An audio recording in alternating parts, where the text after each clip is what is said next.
اب سوچیں کہ وہ جو بیچارے لوگ ایک ٹرک کے اندر ترپال کے نیچے لیٹ کے جا رہے ہیں وہ مشکل میں ہوں گے۔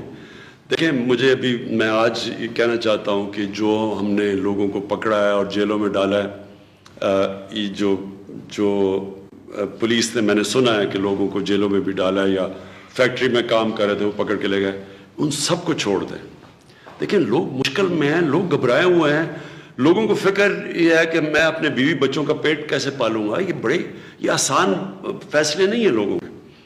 ہم جو یہ کرنے جا رہے ہیں انشاءاللہ یہ پاکستان کی تاریخ کا سب سے بڑا خیراتی پروگرام ہوگا۔ اس کے اندر ہم سب لوگوں کو انوالو کریں گے۔ یہ نہیں کہیں گے کہ ایک تو پیسے اکٹھے کریں گے، جو کہ یہ جو ابھی آپ نے بات کی، ہم نے 1.25 کروڑ لوگوں کو، گھرانوں کو ہم یہ سیدھا ہی 4 مہینے کا سیدھا ہی پیسہ دے دیں گے کہ 12,000 تو امیجیٹلی ان کے پاس آ جائے گا۔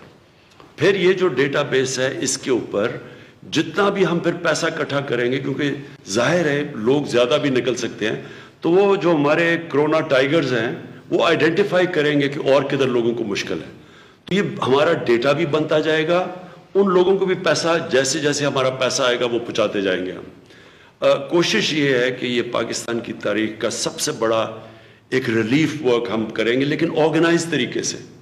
جو چیریٹیز بھی آئیں گی، جو بھی کام کرنا چاہتا ہے، بیت المال، زکوٰۃ، ایک سینٹرل ڈیٹا بیس سے جائے گا تاکہ اس کا صحیح استعمال ہو۔ یہ نہ ہو کہ کئی لوگوں کو کچھ ملے اور کئیوں کو کچھ بھی نہ ملے، کئیوں کو زیادہ ملے، کئیوں کو جو پہلے ہوتا ہے۔